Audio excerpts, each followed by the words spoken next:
We are particularly interested in breast cancer in older women, that is, women older than 70 years. And we presented a case series resulting from the collaboration of 5 Italian institutes, putting together 300 cases of breast cancer patients older than 70 years. And we looked at the diagnosis, how the diagnosis was made. And the diagnosis after 70 was made in the majority of cases with self-breast examination, but also the percentage of mammogram, I mean screening mammogram, was rather elevated, I will say. But this declined with age. With increasing age, there was a decreased use of mammography and increased diagnosis made by self-examination. What is the national upper limit for mammography in Italy? Unfortunately, 70 years.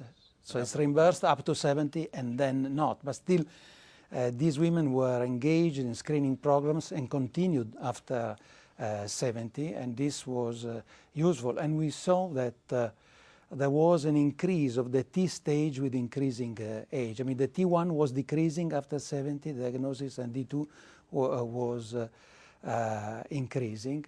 And the diagnosis were more frequently done with mammography in women which were fit and less in vulnerable and frail patients. Right. So the conclusions to me is that we should continue with screening mammography after 70, and this is not accepted in all countries. I mean, I think in France it's a little bit better than in Italy. You go up to 75, but I think that taking into consideration the general condition of the patient, if this patient is fit and can go and have the mammogram, according to an estimate that you can make on the basis of the multi-dimensional genetic evaluation, taking into account some limitation, but you should continue these screening programs also for older patients, old breast cancer patients.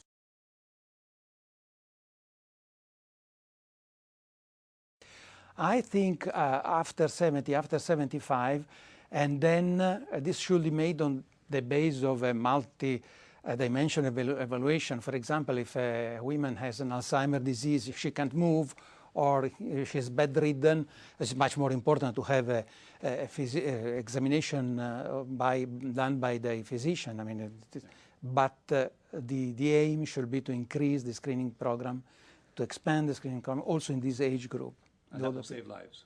And it will save lives, or at least the demonstration is quite difficult, but at least you will diagnose a breast cancer in an earlier phase, and so avoid the T4, the ulceration, and so improve the quality of life. Because when a woman has this ulceration, I mean, this is a problem for her, for the patients. So I think that this will allow an early diagnosis and an early local treatment and improve quality of life.